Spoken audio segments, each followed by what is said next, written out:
Napa know-how. The Napa guy knows not to judge a man by his car's multicolored paint job or absence of modern gadgetry. Who cares if it's technically old enough to vote and the windows are powered by the strength of your left arm? Your monthly payment is zero, and it'll stay that way. Because with over 500,000 parts and a little Napa know-how, you can keep anything on the road. She may not be pretty, but she's all yours. That's Napa know-how. Napa know-how. Blog Talk Radio. Good morning, everybody. Oh, my God, it's morning, and I'm doing a show. If any of you know me, you already know that I never do a show in the morning, so this must mean or be significant to the fact that I have someone special on my show today. If you've been watching my page the last day or two, you already know who's coming on the show today. Angela. I would prefer to call her Angela instead of Big Ange, but I guess we'll ask the boss herself when she comes on the air what she prefers to be called. So I first off want to say thank you so much to the many people that are taking their time to listen to the show today. If any of you happen to not notice the wall this morning, you'll see that I made a notation that after I'm finished with Big Ange, I'm going to be giving it a fill in a couple of different things. The female biker documentary that I'm going to be working on, that I'm casting for right now. A lot of people have been asking about the condition of my son and his current situation, so we're going to talk about that. We're going to cover a little bit about the Hoda experience yesterday because I had been tipped off as to what happened on the Today Show yesterday. So we're going to talk a little bit about that, and then, of course, my venture to the House of Mercy, which is the homeless shelter in Rochester, New York, that I'm collecting donations for. And I don't want to forget to mention that if any of you happen to have anything, whether you're local or whether you happen to be in New York City and you want to donate something, get a hold of me. Either email me at CIN4251@gmail.com. Otherwise, you can go ahead and Facebook me. Obviously, most of you are friends on Facebook with me, so you can get a hold of me and let me know. As far as I know, they are accepting donations of women's clothing, men's clothing, and toys, to the best of my knowledge. So if you have anything like that that you want to donate, they'll take it as long as it's in decent condition.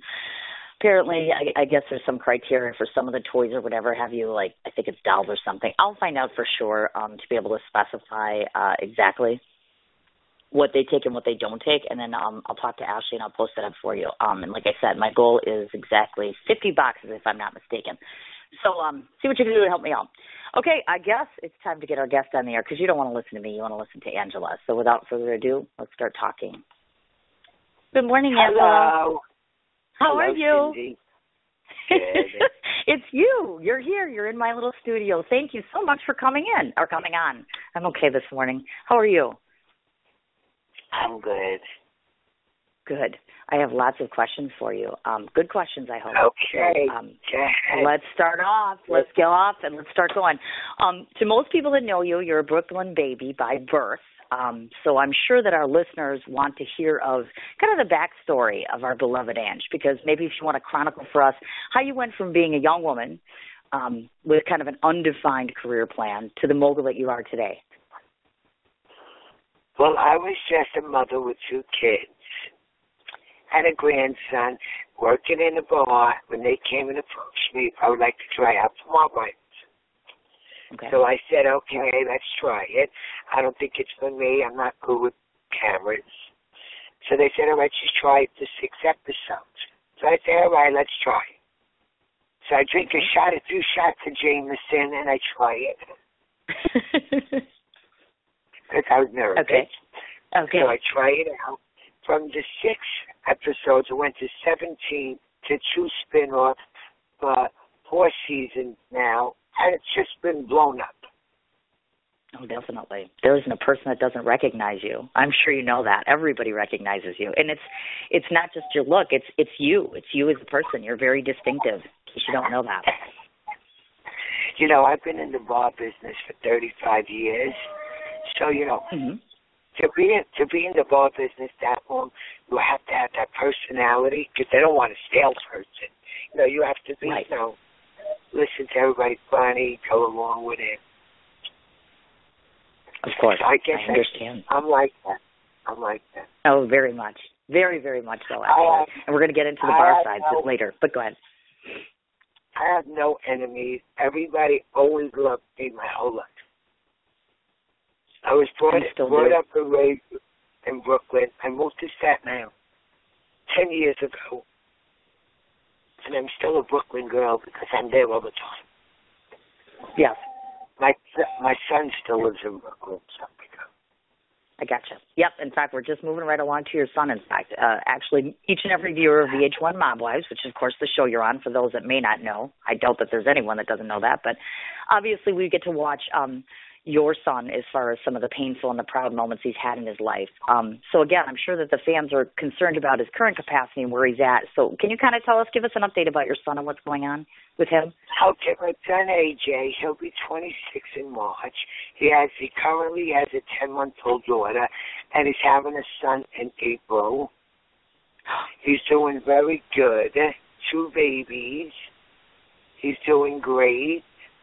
I'm very proud of him. He's had a long struggle with this drug addiction. Sure.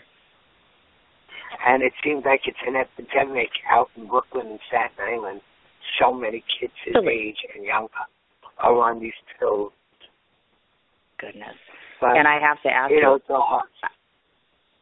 Yeah. And, of course, as we're watching him and looking at this, and I'm thinking to myself, I had just heard about that, how he's having another baby. And I know I had seen on the show, of course, that you had advised him to move back in. So are they living with you now, or have they moved out? No, he doesn't live with me. He has his own apartment. He's had it since he was 21, downstairs from his father's house. And I keep begging him to come live with me. But he's like, Ma, I have two babies. I ain't living with my mama. He don't want it. I understand. But I will convince him. I will convince him. Do you think so? Really? I would like him to do it till he's really on his feet a little better. Sure. Just so I could keep an eye on him a little bit. I like watching it. And I've seen you and your pictures with your grandbabies, and I have to say, isn't it darling? And I'm sure the listeners will agree. Oh, my God, you look so cute with those pictures with those babies. It's adorable. They are the cutest things. Now I'm having another one within 2 weeks. My daughter's having a baby boy, too. Oh, my gosh, I didn't know that. Congratulations. That's wonderful. But I'm going to have 5. Oh, my God. That household of yours. Goodness. 3 boys and 2 girls. Gotcha. Now, I wanted to ask you, of course, now, obviously, with your son being a father, I'm sure it's probably in the beginning a little sensational and scary for him. So has he ever gravitated towards you and asked you for guidance or advice or said, hey, Ma, what do I do about this or that? Yes, he always asks me what he should do about things. And I always try to give him the best advice that I can. I said, AJ, it's going to be a long road. Every day is a better step in the right direction. These kids have changed his life. His wife is beautiful and supports him, so that's a good thing. And sometimes I feel like he looks down or something. Feels like he... And I'm like, AJ, don't worry, things that you're doing great. I always praise him, Tell him how great he's doing, what a great father he is. And I think that helps him. Oh, I imagine so, definitely. And to note, in case anyone doesn't know, the grandbabies are named Angelina and Annabelle. So I was curious on the 2 names, if were they picked out, like Angelina, was that for you? And then, of course, Annabella was picked after a friend or a family member? Angelina's after me, even though I'm Angela, they put Angelina. And Annabella, she just liked that name, Annabella. We call her Bella. Oh, really? So yeah. Wonderful. Absolutely wonderful. Okay, and we want to talk about your daughter. Oh, I'm sorry, dear. Go ahead. Now, and then I have Salvatore. He's going to be 6 on Wednesday. And I have Anthony coming and Robin coming. Oh, my gosh. I don't know how you keep all this straight, lady. Oh, my gosh. That's a lot. Yeah, it's a lot. And in the midst of this, I'm still finishing the house. Yes, that's right. I was just gonna ask you that because I've seen these pictures going on, and so I was gonna say, hey, where are you at with the house? Are you excited, or is it just? Well, this week the basement gets completed, so that's a plus.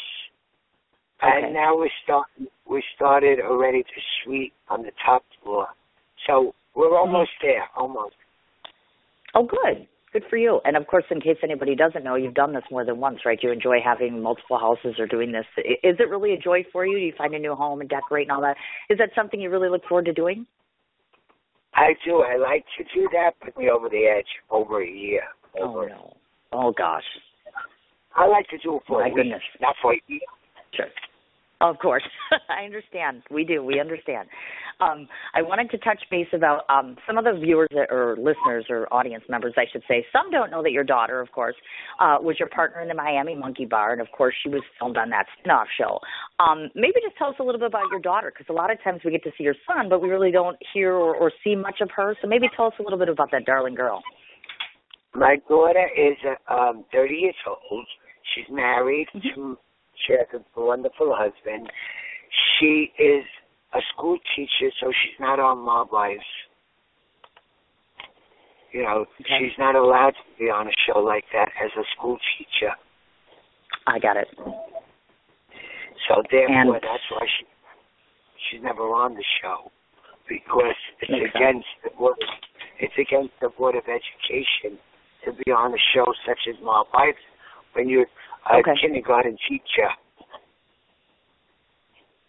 Got it. Now, of course, you said that she's expecting as well, of course. So does she live in the area where you're close to her, too, to where you get quality time together? Oh, she's over my house every day at 3:15. Oh, nice. How cool. Well, her Very son nice. gets out of school. My son-in-law comes with my grandson every day at 2:15. He does his homework, watches TV, and he eats his snack. And then my daughter comes at 3:15, and they eat, and then they go home. But it's every day. I get you. Nice. And if she doesn't eat, she packs the food up and goes. Oh, really?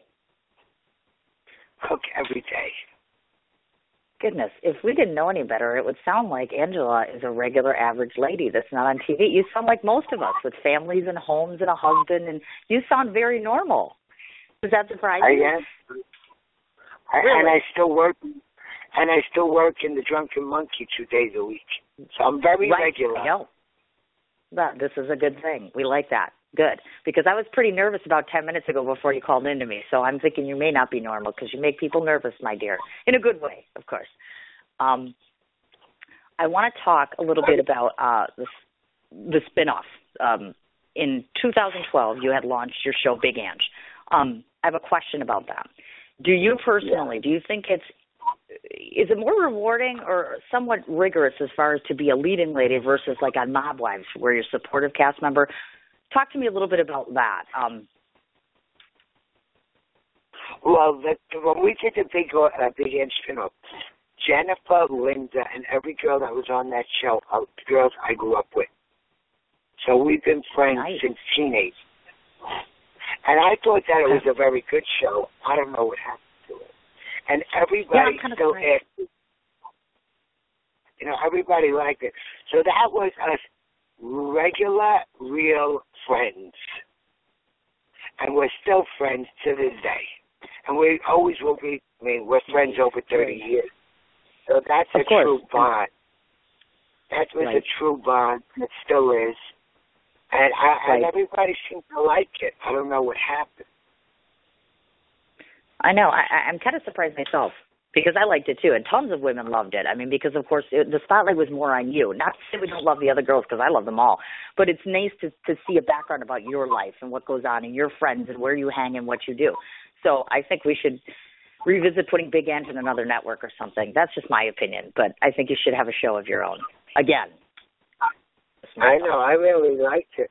People ask me every day and night, where is the Big Ange show? I'm like, I don't know.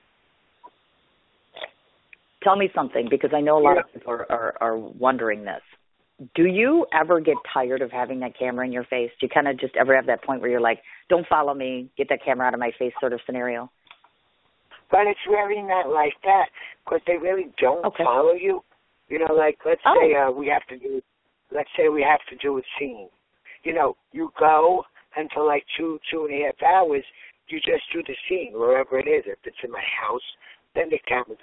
Other than that, that's all it is. So it's not that big of a deal. Oh, okay. Nice. Very nice. You know, they're at my house with the lights in it that they stay there all the time.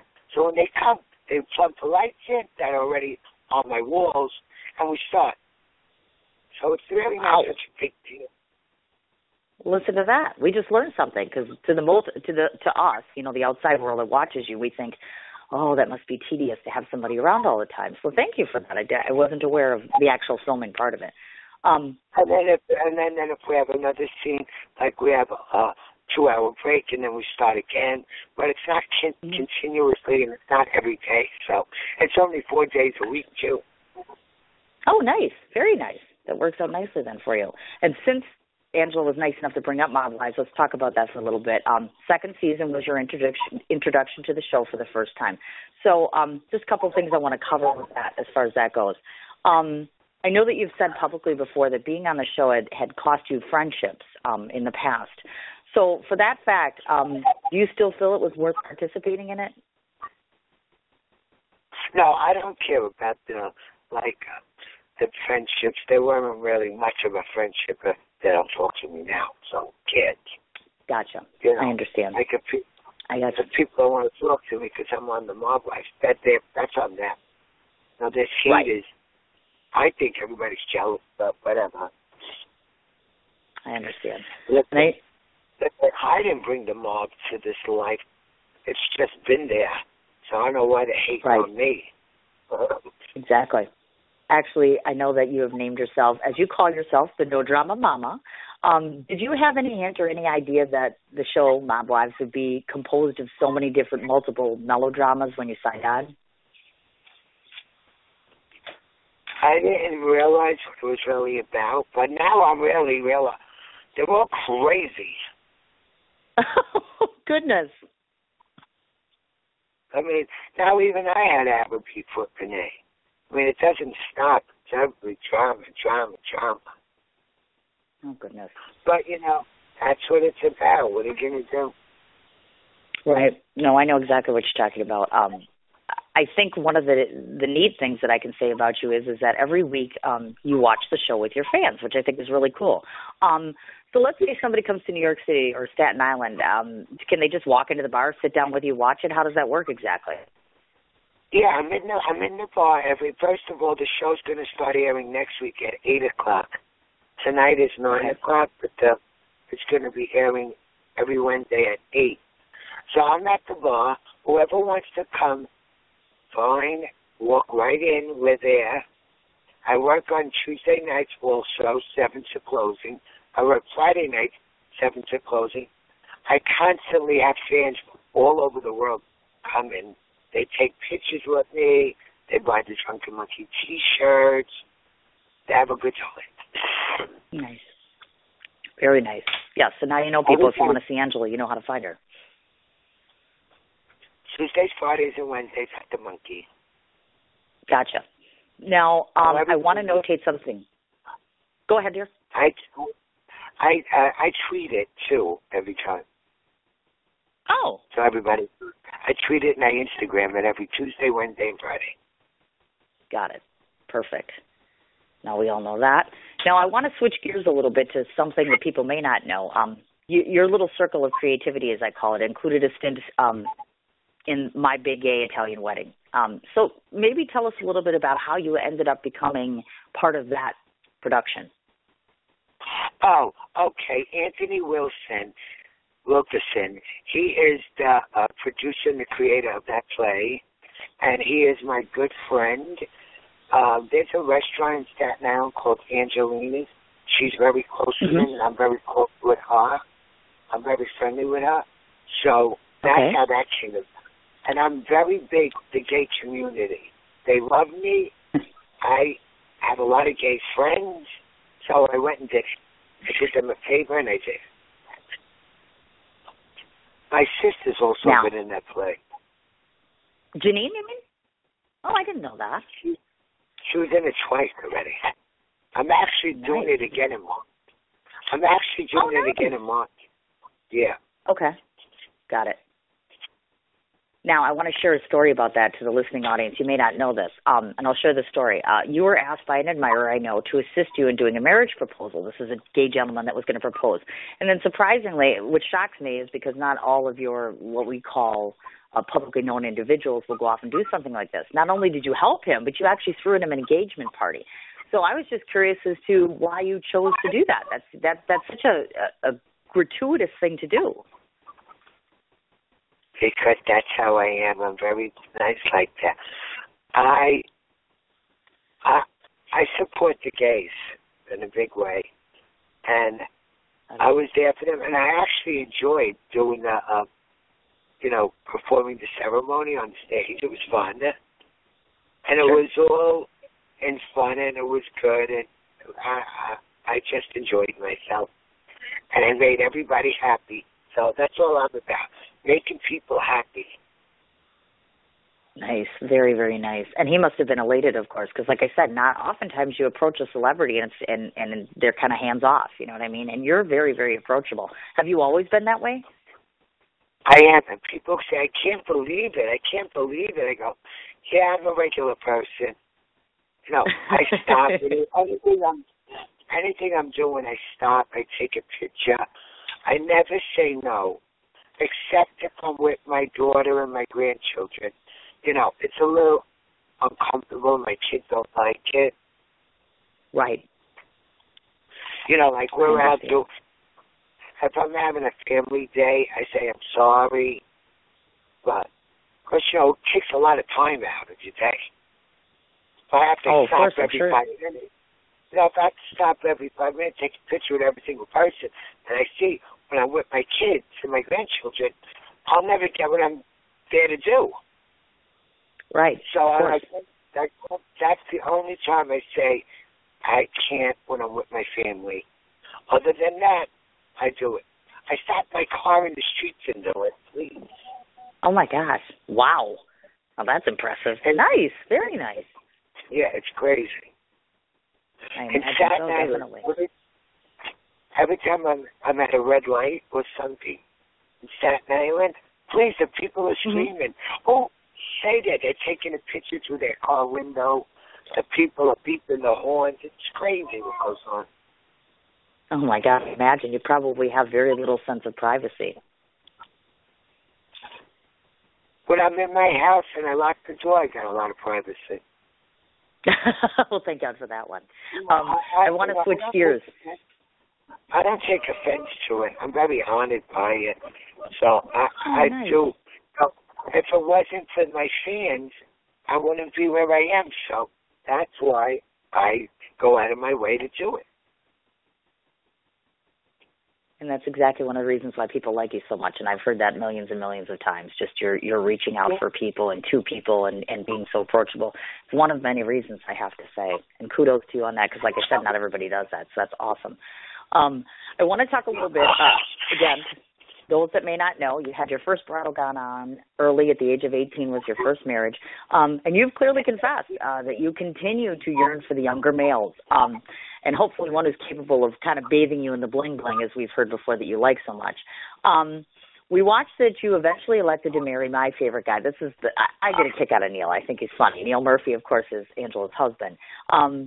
So logically, I'm going to ask you, he kind of seems like a leap from your younger days. So maybe perhaps provide, just tell us a little bit how he won you over, because for a while there it looked like he wasn't going to. So I'm like, well, we all want to know a little bit about Neil. So maybe share a little bit about him, if you would. Okay.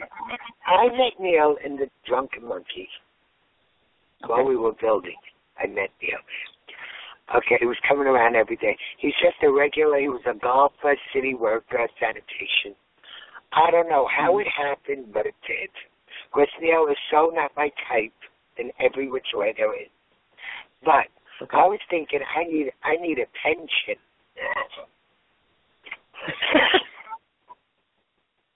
Listen, going out with street guys, you ain't getting no pension. You ain't getting shit. Really? They die, you're done. At least if Neil dies and anything ever happens to him, I'll always have money for the rest of my life. I gotcha. That's how it started, as a joke. And it really happened that way. Really? Huh. Neil is a very, very easygoing guy. Nothing bothers him. Nothing bothers him. He's very laxy-daisy. He doesn't He's not jealous. He doesn't care. Guys hang all over me all the time, my whole life. It doesn't bother him. He's very easy to get along with. Nice. Now, is all this attention kind of hard for him to handle, though? What? Oh, I'm sorry. I was just curious. All this attention, as far as on the both of you, does that get to be a little hard for him to handle because he's not, he doesn't come from a lifestyle where, all of this is happening. So was it an adjustment for him? Well, it came like it didn't happen like all in one day. It came like, gradually as the years are going. So he kind of adjusted to it, and now people even stop him for pictures. Really? So it's really funny. And on my address, like my front of my house, my address sign says Big Ange and Mr. Big Ange. and his Twitter says Mr. Big Ange VH1, which I thought was so funny. I'm like, oh my God, it says Mr. Big Ange. That is so cute. It's very, very sweet. It says it on my address too, in front of my house on the plaque. Oh my God, so how funny is that? He thinks it's funny. It doesn't bother him. Any other guy would probably, what are you, crazy? Not Neil. He goes with the flow. I love it. That's absolutely awesome. Gotcha. One more question on that. I wanted to ask, you have stated before, of course, that back in the day your bulls were all kind of, obviously wise guys. Now, did you prefer that because everybody kind of comes from the same lifestyle? Was that your choice from the get-go? And how did you start? How did you go? Well, yeah, just tell us a little bit what appeals you to the wise guys. All right. When you live in Brooklyn on Avenue U and 13th Avenue, that's the kind of guys there are. Now, that's just the neighborhood. That's what's there. All street guys. Well, that's where you're brought up. That's where you live. That's where you go. That's where you go out. Okay. And then when I moved to Staten Island, I met the Irish guy. You see? I just brought up in that neighborhood, brought up around those people. So that's who you gravitate towards. Got it. Understandable. And there ain't nothing like, having a guy wine, dine you, and buy you diamonds. Hello. Sounds wonderful. Thank you. Because Neil surely ain't doing that with his paycheck. He's a hard-working fellow. Okay. Yeah, and he's been working hard with the snow. I've had done that. I've had that, done that, and it ain't worth it. It's very nice having a regular life with a normal guy that you know's coming home, not going to jail, not getting killed, not becoming an informer. He's just a regular person. Nice. Very nice. Thank you for that. Yeah. At this age of my life, it makes it nice, calm, and peaceful. Nice. Good. I'm glad to hear that. Thank you. Now, I want to talk a little bit about, you have so many labels in your life, so to speak, because mom, grandmother, we could go on and on and on. One of the things that people, I think, don't know is that you actually are an author. 2012, you had done the release of Bigger is Better, Real-Life Wisdom from the No Drama Mama. So maybe tell us a bit about the book, and then I found it on Amazon, but is it available anywhere else as well? Now, listen, I don't even know what happened with that book. That book was great. I don't know what happened. Everybody loved it, and I just vanished, I don't know what went on there. People are still asking me for the book. I don't know. Yeah, and that was one of the reasons, because I wanted a copy. I'm like, well, can I just go to Amazon and get it? Because I saw it on Amazon, or I thought it was there. And yeah, and I think you could get it on eBay, too. Oh, okay. Gotcha. All right. Well, I want to do a little delightful diversion and talk a bit about food because, of course, Ange is very big on food. Weekly, I know that you host anywhere from 15 to 25 people in your own home and you cook for them. You recently competed in the All-Star Meatball Challenge in 2014, captured the first place there. And then faithfully and frequently, I know you list recipes and restaurant recommendations on your website. So first off, give me a few factors that account for why you think all the food that you make is just so classic and you're fabulous at it. Tell me a few tips. How do you become a great chef in your own home? Okay. First of all, I've been cooking since I'm 14 because my mother and father split up, and I still with my father and my 4 brothers. So I became their mother. I took care of my brothers and my father, so I learned how to cook. My father was a chef, and my mother was a fantastic cook. So I learned off of them how to cook. Okay. So I've been cooking since I'm 14. And I can only cook for a large amount of people because that's all I know. I can't cook for me and you. So I have to cook for a lot of people. That's why my kids always come and get the food, take the food, whatever. And my friends always eat over. And actually, I'm a very fast cook. Everything with garlic and oil tastes great. So that's what I do. Ah, I like that. I've done that too. I like it.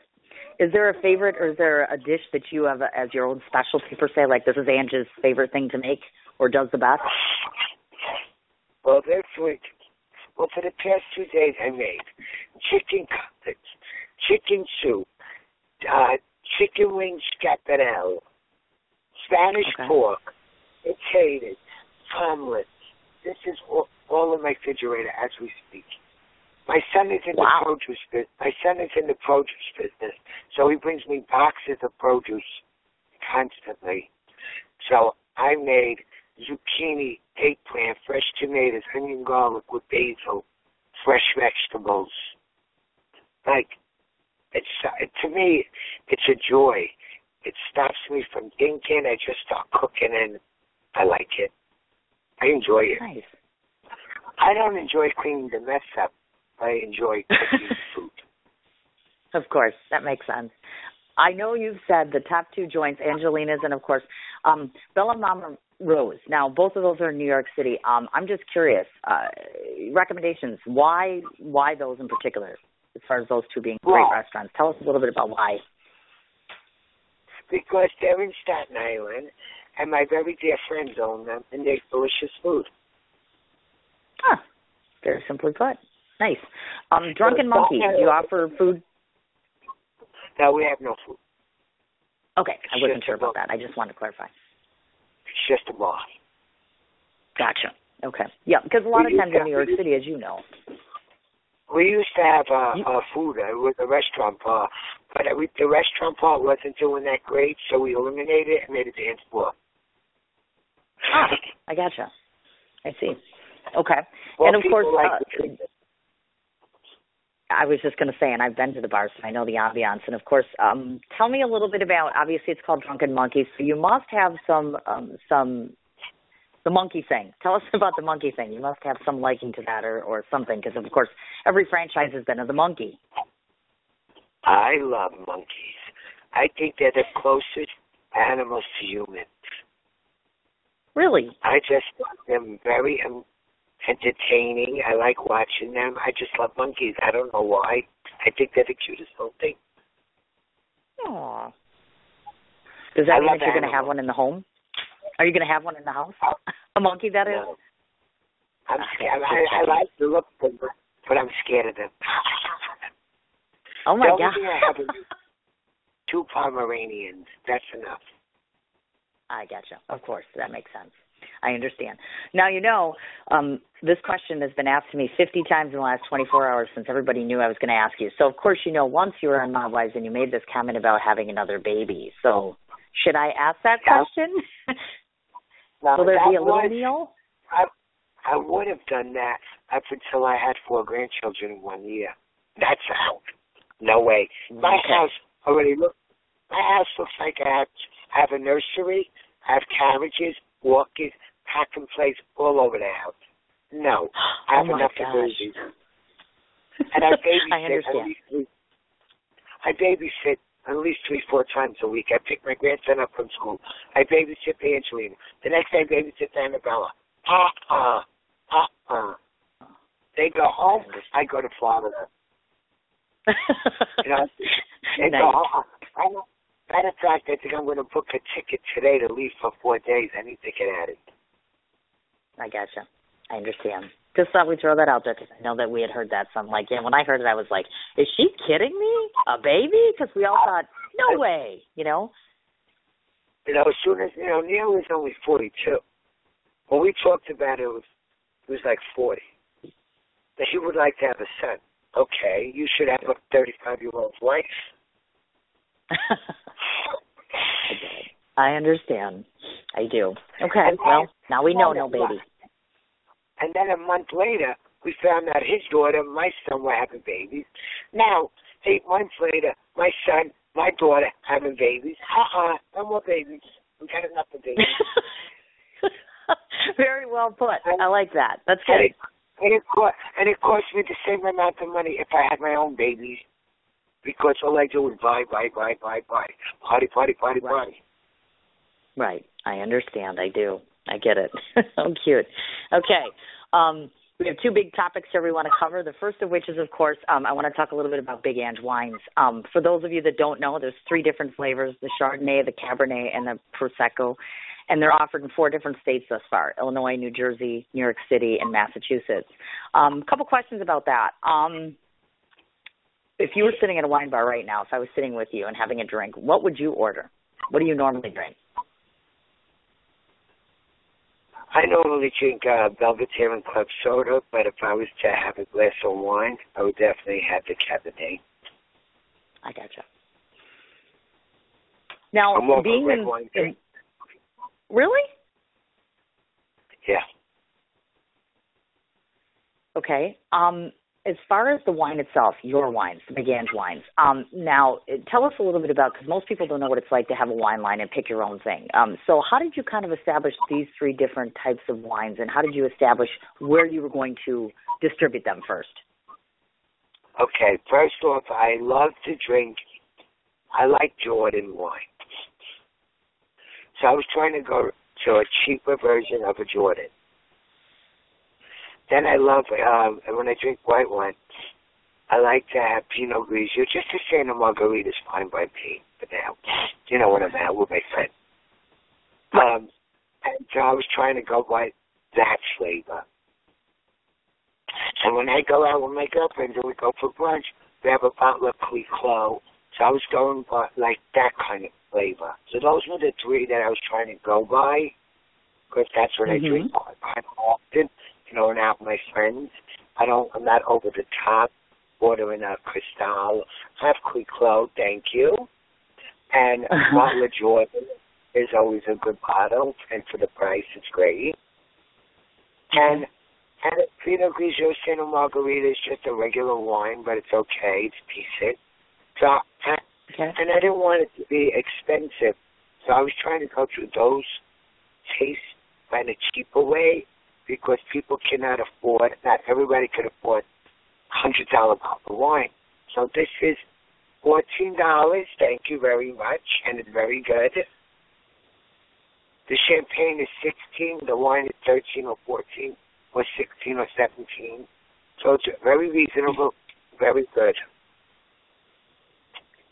And I felt since I was in the golf business that I think a wine was good. Now I would like to work on a vodka. I was just going to ask you that if you plan on expanding with more wines or more alcohols or things like that. I would like to try a vodka. And before I forget to ask you, are you having an upcoming wine? I'm not sure where your next tasting is going to be or where you're going to be signing next. Can you tell us about that? My wine, I'm actually going to set something up tomorrow in a Greek restaurant in Manhattan for a wine signing. I have an appointment tomorrow to set the date. And I'm also doing an event in February somewhere in Long Island. It will be posted on my Instagram and Twitter. Everybody can follow it. They tell you where my events are and the time and the place. And everybody is welcome to come. With a reservation, they close. It's always posted. Wherever my events are going to be, 2 weeks prior, they are on Twitter and Instagram. But my wines are now nationwide you can find them nationwide on the internet. You go to my website, you can get the wine anywhere now. So that's yes, because I noticed that. I'm in Wisconsin, and so I went to the liquor store, and I'm like, oh, I can't get any Big Ange wines because I'm in Wisconsin, not Illinois, so I have to cross the border to go get some. So I couldn't get any today, but I know that it's there in Illinois. Is it going to eventually find its way to the 50 states, do you think, like in grocers and in liquor stores at some point? Well, I'm hoping that we get there. We're trying. We're working. Me and little Jen, my PR, we are really working hard on this point. Okay. There's not one day she's not working with getting it somewhere. So she's doing a fabulous job, and we're putting it out there as much as we can. Sure. Of course. Now, when you do these signings and events, Get me in a place of where you are. I would love to. I could get you here easily. I was just hoping you'd say that. Yes, I could get you in Wisconsin. Of course I can. There'd be about 1,000 women that would line up to buy it. That's what happens everywhere I go. So if you could set one up, you tell little Jen, and we're there. Okay. Oh, I would love that. Absolutely love that. That would be awesome. Does Louie go with you to these events? Do people get to meet Louie too? No, I don't take Louie. Louie stays home with his little wife, Lola. How cute. Very, very cute. They sleep I like that. Little bed together and they cuddle together. The cutest little thing. But they're yappers. Oh, I bet. And then do they sleep in bed with you? They crawl up and sleep in bed and cuddle? Yeah, they both sleep on my head. One on each pillow. Right. Oh, my gosh, look at that. I wanted to ask you this question. I've seen you tweet this. Angela has a habit of dropping her phone in the toilet. Is this true? Really? You know what I do? I put it in the back pocket of my jeans all the time, and I do. And every time I go to the bathroom, the phone falls in my toilet. Oh, my gosh. It happened to me 3 times in like 1 month. Oh, my God, you poor thing. I always keep it in my bra. But, like, when I was on, I don't know, in the bar working, I shoved it in my back. I don't know what the hell. That was 3 times I did it, and 3 times they did the same thing. I gotcha. Now I stick it right in the bra where it belongs. Good for you. Good, and you won't be losing it then. Perfect. 2 more things we want to cover here. The first of which is I want to mention on Big Ange's website, of course, in case anybody's interested in getting merchandise. You've got T-shirts on there. You've got coffee mugs on there. She's got these cute little onesies on there for babies. These are the cutest little things. Oh, my gosh. Absolutely adorable. So check out her website as far as that part goes. Obviously, the Big Ange Wines has a website of its own as far as that goes. But the one thing I want to talk about that I know that a lot of people may not necessarily know about is you have a heart for a plenitude of philanthropic purposes, and I've constantly seen you in pictures doing charity, being in all different places. You have an organization that you started with yourself and Jennifer, of course, called Big Ange's Angels, which is all-volunteer organization founded the day after Hurricane Sandy. Purpose of this is to provide proceeds to those who have been hurt by Hurricane Sandy. So first off, tell me a little bit more about this organization, why it means so much to you, and, of course, us as fans and followers of yours, how can we help? Oh, well, I have the Big Angels website page. I try to help as much. Well, any people, let's say, for instance, last week, there was a lady, her name was Roxana Paragiso. I met her once before. She came to one of my appearances. She has cancer. She reaches out to me this week that she's hungry, she has no food, and she's sick, and she's 105 pounds and all that. I'm like, okay, what can I do to help? You know, she goes, she wants me to bring her food. She lives 2 hours away. You know, right. You know, I would do anything, but if I can't get there, I can't get there. You know, I'm busy. Right. I work. Right. I have a family. I can't drive 2 hours away to bring you dinner. So I say, what's your address? Give me your address. She gives me her address. I Google her neighborhood. I get the 5-star restaurant, and I give my credit card, and I send her a week's worth of food. Wow. You know, that's any.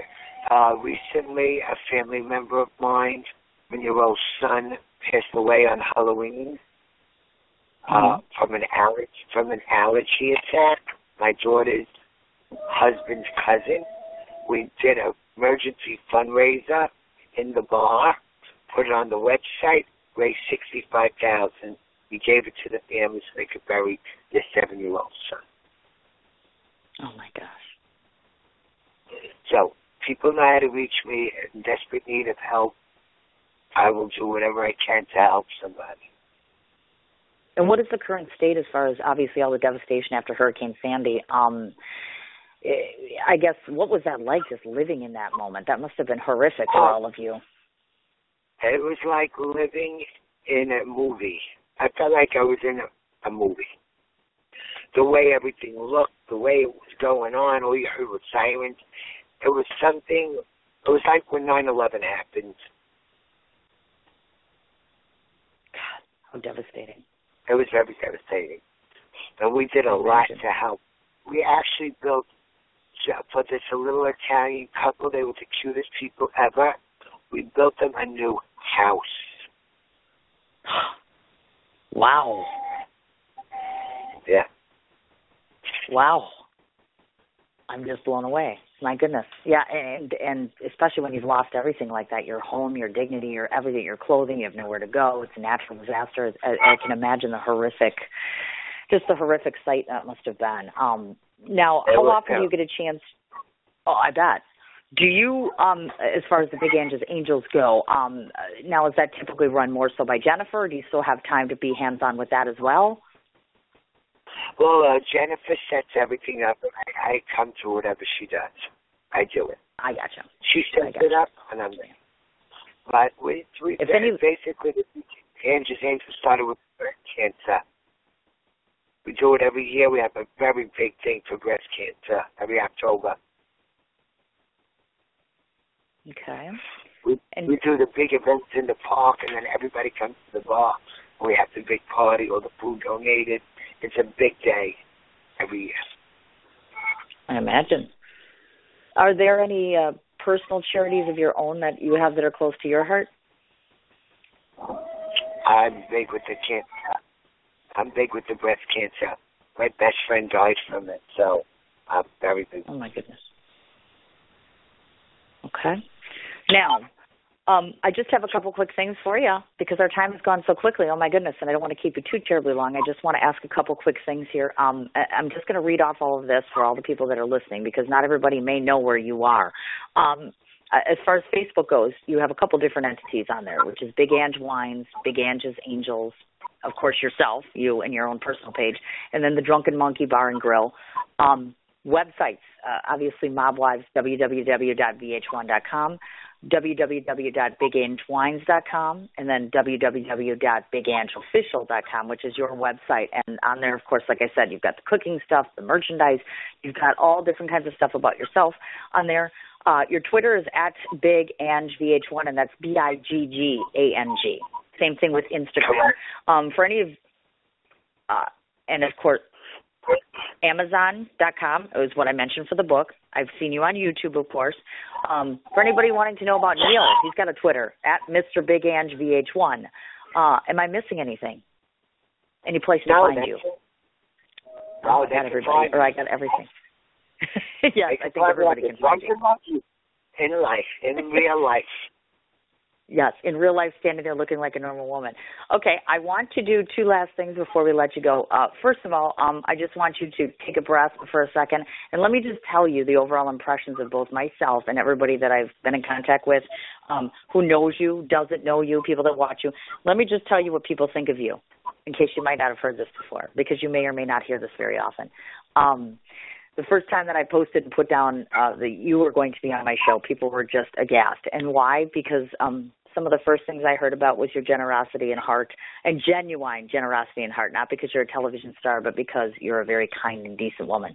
Some people talk about your beauty and the fact that you're so much older and you look terrific. And yes, we all know that, yes, there's been a bit of perking and tweaking, but overall you maintain that beauty. And I think that we think that that has a lot to do with the people that you hang out with and associate with and such. And you gravitate to people, and naturally on a regular basis. I think people find you to be genuine and dear and intelligent and very different from your camera persona.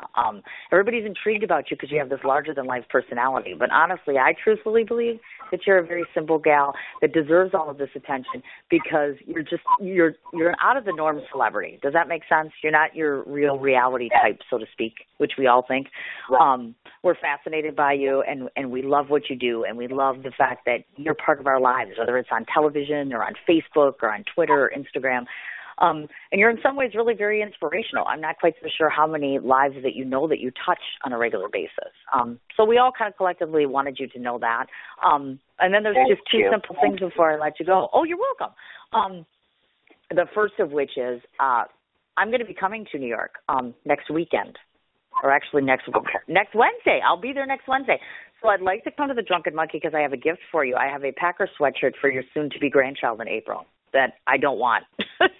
So you can have it.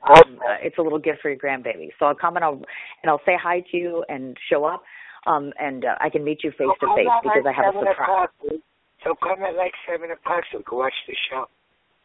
Oh, that would be absolutely wonderful, actually. I have to be in Rochester dropping off donations during the day, so I'm going to take care of doing that, and then I can swing back down over by you. It's going to be a very long day, but I can certainly get over to you because I'll have a surprise or two for you. And I don't want to forget to mention that you had Instagrammed yesterday something about winning an autographed bottle of wine. Okay. I'll have that for you, too.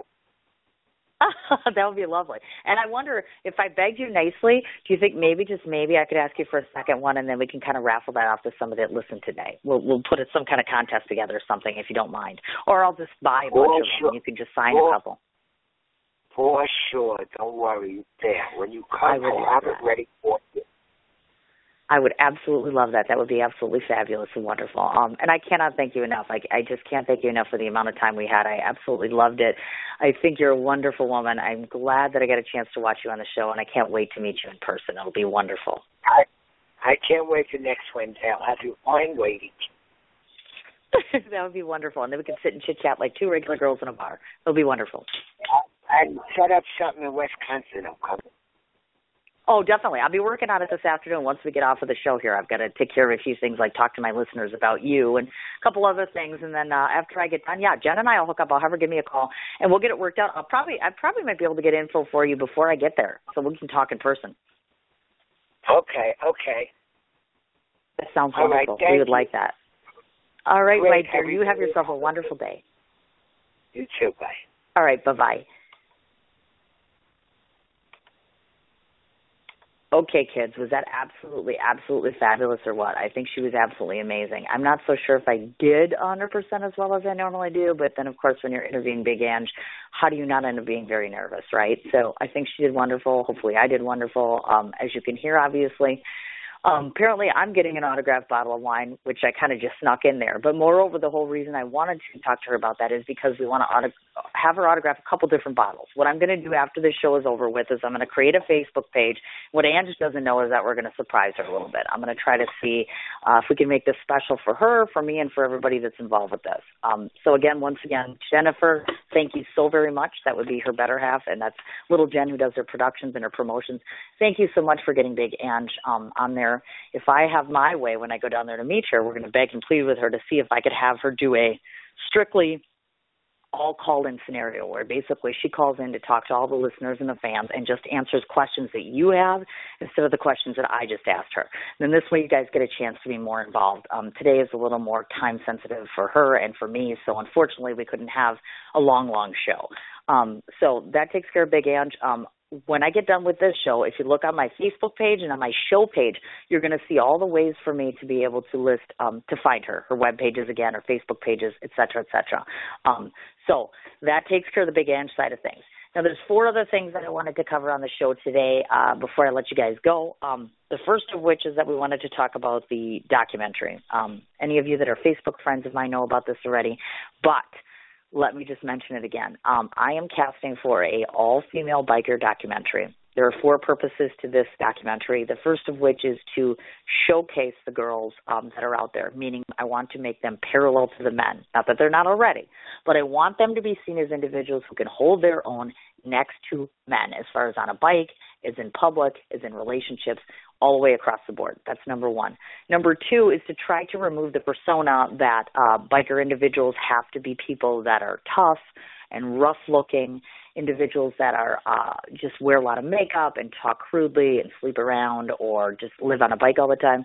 These are real live women with real faces and jobs and hardworking individuals and very likable ladies. I've got friends all across the United States, men and women both, that are bikers. But what's most important is we need to take that persona away, especially since most of us I know have watched Sons of Anarchy at one point in time. Sons of Anarchy is a terrific show, and as you know, I interview those people. But at the end of the day, if you look at the persona that's presented on that show, you're seeing women who are either directing porn, standing behind a bar, running around half naked. The women on the show really did not ride very much at all. So we, like I said, we want to get rid of that stigma. That's number two. Number three is we want to shine some light in terms of having a bait on there, having legislators on there, talking about how the road can be made safer for motorcyclists out there. And that's on both sides of the fence, meaning whether it's male or female. We want to make sure that there are less casualties, injuries, and deaths that are relative to that. And then number four, of course, is we're going to discuss and take a look at some of the more historic female riders that are out there. I'm giving some consideration to individuals that have been, injured, talking about individuals that have passed due to that. And the main thing is right now I'm looking to cast the Magic Four, as I call them, which is the four main groups that I see here is an occasional rider, which is somebody that hops on the bike once in a while, not too often. Then you've got yourself an avid rider, which is somebody who's there, constantly. And then, of course, obviously somebody who's affiliated in a motorcycle organization, such as Chrome Divas, Stilettos on Steel, that sort of good stuff. And then the fourth one, of course, is I'm speaking to a couple ladies who might be bold enough to come on who are either involved with at present or are former old ladies. And we want to talk a little bit about that as well. So those Magic Four have to be between the age bracket of 35 to 55. I'll be casting two of them in Wisconsin. One of them will be in Las Vegas, and then one of them will be in New York City. So my job is cut out for me. Fortunately, I'm not starting filming until March 1st, so I have some time to play with, and I do have some help. So if you happen to know anyone at all, if you're listening and they might be interested in participating, and that is either as a castmate of the Magic Four, and if you don't fit in that age bracket, you can still participate as long as you're an actual rider, you have your license, you live in those 3 states, and you're able to track me down basically and convince me, so to speak, because that's the hard part. In order to do this, if you have any information or any leads, you can either Facebook me, and of course my name's Cindy, the last name Mich. Most of you are my friends, I think. So you can text me or message me there. You can also email me at cin4251@gmail.com. If you're meeting me for the first time and listening today, you're listening on the platform Cin's Chat Corner. So you can either go to the Blog Talk Radio area, and they have a place where you can message me here, or you can go online and you can find me. I have, I think, about 75 Facebook pages at present. I've forgotten how many at this point. In any case, find me there. Just send me a message, send me a picture, send me information, phone numbers, whatever have you. As it stands in Wisconsin right now, I'm looking to find maybe 15 more girls to talk to. After that, I probably should make some form of concern. I'll look and see what we've got at that point. So I'm not going to make too many prejudgments on that.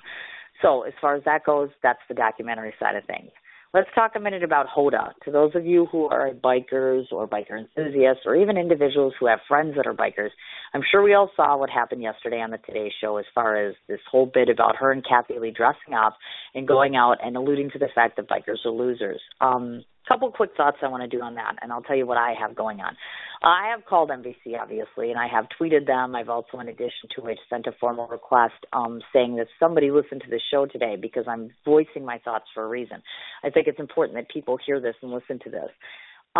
First off, I'm entertaining the idea, if I can find the time, of actually doing an all-biker show where I literally have all sorts of bikers, and this is open to men or women both, to call in and just basically talk about this, talk about what their actions do in the community to make other individuals look at bikers and say to themselves, I want to know those kind of people, or put that persona or that name tag upon them. So I'm entertaining the idea of doing that and then forwarding it to their show and saying, look, get us on here and let's talk about this. This is a real issue. And yes, although Hoda finds it cute that she went and tweeted and said something to the effect of, I didn't mean you guys, I meant us. it's really not very cute because what you're doing is being downgrading in a very public fashion. I am in the media. I'm the first one to tell you that. If you're on my Facebook page and I got a problem with you, I'll complain about you all day long. It's rare that I will ever put a name to anybody, but the bottom line is, if it's warranted, that's all fine and good. In this case, it wasn't warranted. It was just a pot shot. It was ridiculous. Now, by the same token, most of us who are in this world, I've seen all sorts of people calling her every name in the book and insulting her. I'm here to tell you, people, that's not going to do any good. I personally, as much as I dislike the actions of another individual, name calling, as I've found, and even for me, I'm guilty of it, it never solved anything. Calling Hoda every name in the book isn't going to change what happened.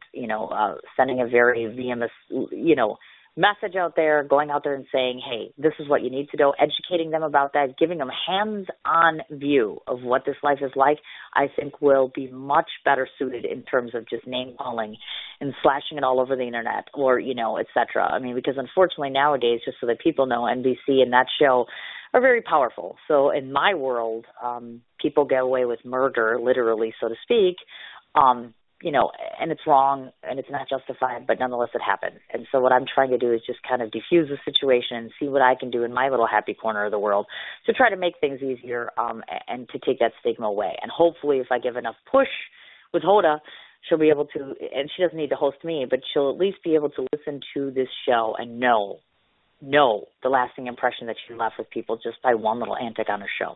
So that's kind of my take on the whole Hoda situation, on the documentary situation. House of Mercy, let's talk a little bit about that. House of Mercy Rochester, that's a homeless shelter located in Rochester, of course. I interviewed Sister Grace, who is 79 years of age, did that a few weeks ago, and I was so very moved by her actions, by the type of person she was. Just to give a little backstory, Sanctuary Village, which is located in New York City as well, is a homeless tented community, basically. Basically what they did was all the people without a home built tents, and they were living there. They had their possessions there. They had, other different things that were there. Basically, whatever they owned, that was personal to them. And for whatever reason, the city decided, and my personal take on this is because it was an eyesore to them, they kind of came in one day and just said, you know what, oops, sorry about this, brought a big old bulldozer in and literally bulldozed about 40 or 42 tents. So the entire thing was basically wiped out. There was no formal apology. There was no replacement of materials for anything. It was just gone, done. I find that to be irreprehensible, amongst other words. Heinous is another one that comes to mind. So the minute I was informed, and by the way, thank you so much, Jules Ray, another friend of mine who's a biker in New York City, for tipping me off to this. And all because of her actions, I went ahead and I contacted Sanctuary Village and the House of Mercy, and I said, what can I do? And so what we did was put together two different ideas. First of all, which is what I've been campaigning and begging people for, which is my goal. My personal goal is to get total of 50 boxes, and I'm literally driving from the state of Wisconsin to Rochester because we can't get that on a plane, and I'm going to be taking stuff, men's clothing, women's clothing, gloves, socks, personal items, toys, anything you want to get rid of that's in decent shape, they will use it because let me tell you, she's got a need for everything there. She's in the process of building a brand new homeless shelter. It cost them $80,000, which they have now raised, if my understanding is correct. So we need to get them stuff. She needs stuff. She's 79. I can tell I'm getting tired now. 79 years of age, and this is a lot of work and a lot of responsibility, and I believe in giving back. So, of course, any little thing that you can do in the local area, if you're local, if you're in New York City, I'll certainly take anything that you're willing to give me, that you'll bring to me, that you'll donate to me. I definitely want to pay it forward. So as it stands now, I have about 20 boxes here in my basement. So basically, you need to step it up and get about 25 more boxes. I'll settle for that. How about 45? If we can get 25 more boxes, I will be happier than I'll get out, as far as that goes. So that's the House of Mercy thing. Number one is the donations, and number two is my intention is to try to raise a substantial amount of money to try to help her to take care of that homeless shelter. And we'll get more details on that as far as I can tell within the next week, if I'm not mistaken, and I'll be able to post that information online. So a lot of times, look at my Facebook pages, look at my show pages to see what's going on as far as that goes and such. I don't want to forget a couple of personal items before I get to my son, because a lot of you have been kind enough to be following the journey that I've had with myself and my son, Kerwin. So we want to talk a little bit about him in closing. But before I get to that, I want to say a couple quick shout-outs. First of all, to Susan Frito, who I hope is listening. Susan Susan is a beautiful, beautiful, wonderful woman. Why? Because she has a heart of gold. Second of all, I've been very fortunate to become friends with her. I'm very happy to report, and I hope she doesn't kill me when I say this, that she'll be coming on my show because she's also an author. She lives in the state of Pennsylvania, and I'm hoping to get to her as a surprise quickie visit on my trip to New York, but don't tell her. So my thoughts and prayers go out to you, my lovely lady, because I know you've not been feeling well and you've been under the weather, and I've missed you so very much. So from me to you very publicly, I just wanted to say hello. Thank you so much for watching, and I hope that you're feeling better. Second of all, I wanted to do a very public shout-out to my very dear friend, Lana Graziano. First of all, I'm going to be putting up a very public posting sometime this afternoon about all of her products because she has launched a whole food line. Very, very excited about that. Graziano is, of course, responsible for Mob Wives, Jennifer Graziano, of course, being the producer. So please do your very best, if you can, to take 5 minutes, take a look at their page, see if you're interested in everything. To the best of my knowledge, and I'll confirm this with Lana, I think her products are only in New York City. And I know that they were just in Times Square recently. So definitely make it a point to check it out and check her out. Obviously, Lana is one of the finest people that I know. Products are absolutely amazing. Shout out to Jen Graziano. Thank you so much for doing Mob Wives and producing it and bringing that form of entertainment into our homes on a weekly basis, because I, for one, can tell you that I personally absolutely love it and enjoy it. So thank you. Okay. Save the best for last. Obviously, one more reminder on the truffle update. I got 50 more bags I got to get rid of. I think I've just sold like 5 online, so 45 more bags. I hosted Carrie Cody, local musician, on my show about a week ago. Absolutely fabulous interview. And at the end of it, I surprised her because she has a dear friend that passed, and my BFF, of course, has stage 4 lung cancer. So, as you know, if you know me, you know that I've been trying and busting my ass literally to make a difference to him. And so this was my way of doing so. So I basically used my truffle business, and I've been mass-producing truffles and selling them, and we're taking the profits from this particular event, and we're kicking it back to the American Lung Association here in Wisconsin in Becky's name, which is, of course, Carrie Cody's friend. So I'd appreciate it personally if any of you would just consider helping me out, getting rid of the rest of these 50 bags. I'd greatly appreciate that. That would be lovely. If you want more information on that, like I said, email me or find me on Facebook. All right. So we saved the best for last. My son. I know that some people find it unprofessional for me to talk about my child in a public forum, but it's my show. It's got my name on it, so I'm going to do it. My son. To those that may not know or have an interest, I have a 10-year-old son who was diagnosed 2 years ago. The only diagnosis we have, which is frontal lobar seizure disorder. He has seizures that occur on the right side of his face. Everything on the left side of his face has been affected. In 2 years now, we have been hospitalized more times than I could tell you. We've had a number of sleep deprivation EEGs. We've had every test on demand that I can think of. We've had medication changes. We've had side effects from medication. We've had all sorts of things go on. As many of you know, seizures are things that are obviously affecting the brain, which means now, as it stands at this point in time, I just want to tell you where we stand. His father is very non-cooperative, so to speak, for lack of a better term. So now we're kind of at this point in time where he is going through a growth spurt. So everything changes at that point. We're looking at med changes, which means side effects to med changes. We're looking at, he has an 8-hour neuropsychological test that he's going to be needing to take. We're also going to need to be soliciting the help of a psychologist because I know that mentally he has some very serious issues with identifying the fact that he is not any longer sitting at the dumb table and that persona is not there and that, he's constantly asking me for medication to fix it or to take away that whole feeling of I'm never going to get any better. So we struggle with the psychological part of things. So it's been a rough road. The hardest part about this is, of course, when you're a radio show host and you have books out there and you have products out there, what no one realizes is that his life is my life, and the worse he gets, the worse I get, and it's been tumultuous. So that's kind of where we stand right now. I'm very concerned. All of the signs and symptoms that we're seeing lately would be indicative of potential long-range side effects from this. And as a mother, I'm here to tell you I'm a very strong woman, but your child being altered permanently by something that you cannot control, I think is probably one of the hardest and most difficult things for me to deal with. So I just wanted to let everybody know how he was doing. I wanted to say thank you so much for the many prayers and the thoughts and the good intentions and the moments where people listen to me when I'm crying, when they let me rant when I need to, when they don't ever say stop talking about him. From me to you, I just wanted to say how much I appreciate that and how much we appreciate that and how it makes a difference in our lives. And I surely do hope that you'll continue to do so for a very long time. Well, at this rate, probably 2 more years is what we're looking at. So I appreciate that. So thanks very much. During the course of the show, the last thing I want to cover is, unfortunately, my guest for tomorrow is unable to come on the show, which means I get to spend this afternoon trying to figure out who wants to come on the program. So if anybody has a suggestion for me as far as who they want me to interview tomorrow, I guess I got a free day going on there. That would be lovely. Oh, wait, outside of therapy because I see a shrink because I'm going crazy. But that's at 10:30, so we'll see.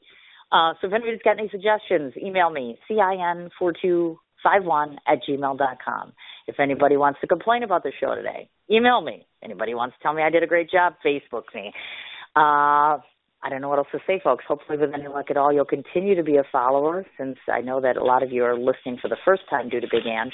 And as I previously stated, please, please, please look online for the contest that I'm going to launch this afternoon to win the autographed bottles of wine with Big Ange, as far as that goes.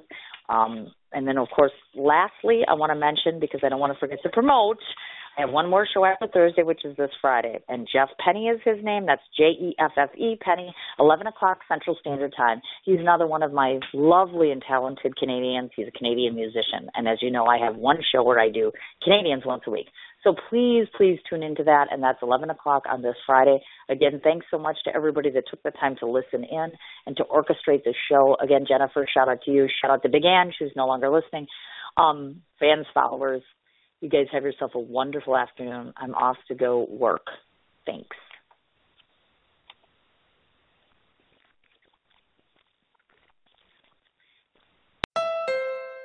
At Honda, we know young people love new words, so we made one up too, Summerbration. And it is tight, just like the 2017 Fit at 0.9% APR. So hurry into your local dealer for the Honda Summerbration sales event from KBB.com's Best Value brand. Visit your Metro Milwaukee Honda dealer today during the Honda Summerbration sales event. Based on 2017 brand image awards from Kelley Blue Book, visit KBB.com for information. APR financing offers available for well-qualified buyers. See dealer for financing details. Honda wanted to capture everything great about summer in one word, Summerbration, as in the Honda Summerbration sales event. Now throw in some meat and fire, and you have a Barbabration. Hurry in and get a 2017 HRV for 0.9% APR from KBB.com's Best Value brand at your Honda dealer. Visit your Metro Milwaukee Honda dealer today during the Honda Summerbration sales event. Based on 2017 brand image awards from Kelley Blue Book, visit KBB.com for information. APR financing offers available for well-qualified buyers. See dealer for financing details.